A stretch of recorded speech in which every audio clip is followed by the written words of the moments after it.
మా మోక్షమ్మనైతే క్యాట్ అయితే కరిచింది. అది మేము చూసుకోలేదు. ఇంటికి వచ్చిన తర్వాత తనే చెప్తుంది, అమ్మ క్యాట్ గీరింది, బ్లడ్ వస్తుంది అని. అప్పుడు చూసుకున్నాం. అందుకే వ్యాక్సిన్ వేయించడానికి అయితే వెళ్తున్నాం గోదావరిఖనిలో గవర్నమెంట్ హాస్పిటల్లో అయితే వేస్తారంట. అందుకే అక్కడికి వెళ్తున్నాం. ఎండ కొడుతుందని కర్చీఫ్ పట్టుకున్నది. నేను ఇదే ఫస్ట్ టైం ఇక్కడ హాస్పిటల్ చూడడం. రామగుండం ఓపీ తీసుకోవడానికి అయితే వాళ్ళ నాన్న వెళ్ళిండు. వాళ్ళ నాన్న వెనకాల ఏమో కూడా వెళ్తుంది. జనాలు అయితే చాలామంది ఉన్నారు. మాకైతే రూమ్ దొరకడం కొంచెం లేట్ అయింది.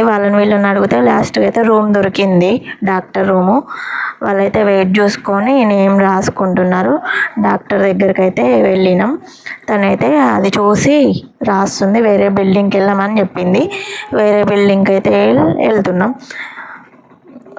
వేరే బిల్డింగ్కి వెళ్ళిన తర్వాత అక్కడ నర్సెస్ చూసి డాక్టర్ రాసిన రిసిప్ట్ చూసి వ్యాక్సిన్ అయితే వేస్తున్నారు. తనైతే కొంచెం కూడా ఏడవలే. మేము షాక్ అయినాం. ఎంత ఏడుస్తుందో అనుకున్నాం. అయిపోయిన తర్వాత అయిపోయింది అంటుంది. నొప్పి లేవలేదంట. వాళ్ళ నాన్న అయితే బయట తీసుకురావడానికి వెళ్తున్నాడు. మేమైతే ఇక్కడ కూర్చున్నాము.